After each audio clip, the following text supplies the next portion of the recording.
Well, folks, we're really blowing the dust off the laptops here tonight. Just had a boot off between the Vostro 3460 and the Lenovo Z580. And now we're going to look at a laptop that a couple of people have described as the Fisher Price of Dell laptops. Kind of a low point in the history of the company. Not sure when this was introduced. This is a Inspiron, and its official name is, I have to actually look it up. It's like an i15 something, i15-909BK. If I lift it up, it's also known as an Inspiron. I think it's a 3450. Again, I'll have to double check that. The reason we call it the Fisher Price is because here you have a nice Vostro. That's definitely metal on top. There's metal on the Lenovo there. This very much plastic, plastic, plastic, and I tell you what, if you ever had a chance to get one of these, I call this a Black Friday special. I believe even brand new, they went for something like, I don't know, probably like $329, maybe as low as $299. One of the ways you can identify these is because previous Inspirons would have the lowercase. This is all caps. Inspiron does have the nice glossy screen, so you can see my ceiling fan going there in the reflection. Little webcam, not sure the resolution, not sure if it's going to be 720p or just P. Let's see. There's the Dell logo right there. Standard Vostro keyboard on this, and this is where it really gets scary because it doesn't identify the processor. It just says Intel inside. Not sure how much Intel they put inside of this. I will tell you, when you open this up, you got a ton of room. This looks like a kind of a metallic finish on this right here. This actually cleaned up really nice. Also very plasticky. The trackpad feels really nice, very plasticky. When I got this, I was told by the seller that these buttons did not work and they were bent down. And I have somewhere here on my desk. Yeah, here it is. So here's the replacement one. If you see, it's really, really thin piece of metal, and it could bend very, very easily. I cleaned it up. I did get this button working here, but I think due to some liquid damage, this one might be just permanently nerfed. The processor on this comes in as a Celeron. I'm not really sure, like an N something. We'll just kind of know the battery works. I was hoping that would light up. It doesn't. You don't get too many LEDs on the Black Friday Fisher Price special. You do get 4 LEDs here, which even these are, ugh. So these LEDs, just to kind of show you the space, this is where the light comes out, but the board is here on the bottom. So the light guides are about yay long, the actual plastic light guides that bring the light up. And that gives you a real, I don't know, just kind of a, I don't want to say cheap feeling to it, but I mean, it tells you that it's working. Keyboard works good enough. I actually had Speed Fan on here running just to kind of check some of the temps because I was unsure about. Oh, see, I actually got that working. The screen's not that bad on here. I got to say, I mean, if you just bought one of these just to salvage the screen, I don't know if it fits on any other model, but nice glossy screen. I mean, it's really nice and clear. I just booting this up. I think it's a 15.6-inch display. SpeedFan says temps are actually pretty good. So it is 2-core processor. And here's the problem. We can't right click, so we got to use the old Windows shortcut, which is Shift and F10. So we'll do that real quick. Doop. Okay, that didn't work. Let's try it again. Select, Shift, F10. There we go. So that gives you your right click if your right click does not work until I install those new buttons. And yeah, pretty slow. 5.1 on the Windows Experience Index. So the processor is it's a Bravo 820, B820 at 1.7 gigahertz. I did actually see a couple of these on eBay running i3s. I kind of reasonably said you could put an i5 in this maybe. I don't know if the cooling would actually handle it. The biggest problem with this computer, it shipped with, let me see if I can find the hard drive for this one. Not that one, not that one. I think it was Western Digital Scorpio Blue, 320 gig. I believe this is a 5400 RPM drive.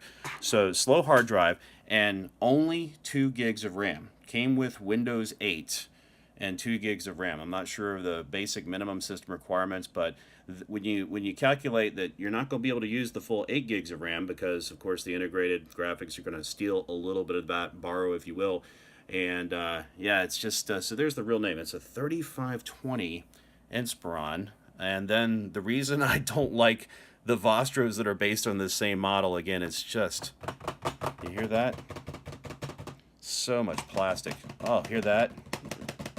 And I mean, I've gone around, I've double checked and triple checked the hinges on this. I've tightened everything as best I can. Okay, make sure it's going to shut down here properly. That's good. I haven't had the motivation. That's the word I'm looking for to work on this any further. We're going to flip it over. Some things bounce around on the inside. So there's your Inspiron 3520, made in China, Windows 8. There's where the fan intake is. As you notice, it's offset from where the fan actually is. So the fan actually only is able to suck or ingest air from maybe 25% of its total opening. This one came with a cracked battery, but it did actually work. I did some tweaks on it. Yeah, the battery pins were actually bent on this as well. And all these little screws, I've gone around and I've tightened them up to try to get rid of this really kind of plasticky feel to it. Something kind of unusual about this model, let me see if I can show you. These screws here are a little fatter, and that's because those actually screw directly into the hard drive, which lays directly on the plastic base. I've actually never seen that before. No caddy, no nothing. And it kind of, I don't know, I don't like that idea. I mean, if there's an impact in that corner, you're going to be just banging directly on that hard drive mechanic itself, possibly bend the SATA pins. Standard peripheral ports we've got, that's where the hot stuff comes out. I don't know if it's gigabit Ethernet or not. Looks like a really cheap Ethernet controller. There's your display controller. Does have HDMI. Okay. No USB 3.0 on this. You're going to get 2.0. You're going to get some jacks. And guess what? You know what? They're not labeled. Oh, you want labeling? Yeah, it'll be $200 or $300 more for you there. On this side, a couple more. These are actually labeled. Got the USB 2.0s there. And then I think it is, you do get actually a DVD writer. That's kind of nice. And nothing on the back side except for the standard Dell power port, which, again, has not changed for the last, say, 15 or 20 years. Would I buy this if it was really, well, this one was really, really cheap. People say, how cheap? About 20, 29, 30 bucks. So I had to do some cleanup on it, added some RAM to it. It just ran absolutely horrible on 2 gigs of RAM. And that kind of that's a little throwback to one of the reasons I did not used to like the Dells, the ones that they used to sell out of the Parade magazine and the Sunday newspaper. All those ones that were pre-built that people purchased and expected to perform very well usually did not have enough RAM. If it needed 512 megs, you got 128. And they very quickly, as you called them on the phone, my computer's running slow. Well, we sell a memory upgrade for that particular system for $250. So they would very quickly try to upsell you on that. I did notice overall, I mean, performs fairly well. Speakers are, man. The screen is definitely the high point. Screen, keyboard's okay. I don't know if I actually reseated this keyboard on this so we can pick this up and show you. This is a little throwback. Uh-oh. What did I just do? I don't know. Well, anyway, yeah, we can pick this up real quick. I never reattached this keyboard, so there was definitely some liquid damage because I could see there's rust on this metal tray right here. I will say one thing about the good part about this is that it's very easy to actually take all the screws out of the bottom of this particular computer, and you can yank those screws out and the top will come off. You actually don't have to pry it. It just slides right off. And there's only one connector right here. You have to disconnect that ribbon cable, obviously the keyboard cable. There's your CPU right there. Very kind of a rudimentary heat sink. You can see the copper heat pipe there. But having the RAM right here underneath the keyboard means you just have to, with the spudger, pop 1, 2, 3, 4, pop the keyboard out, and you can upgrade the RAM in it. That's kind of cool. Hopefully people could do that at home, seeing as it only shipped with 2 gigs of RAM. But there's your wireless card right there. There's your optical drive. This right here might be the only metal in this entire computer, except for, whatever, gold is found around the motherboard. But yeah, there we go. Put the old. I'd never put that back in because I kind of wanted to play around with different settings. I have no idea what came up here. That didn't come up before. And again, the click works, but the right click does not work. Interesting computer. This is the Inspiron with the weird name, the i15-909BK.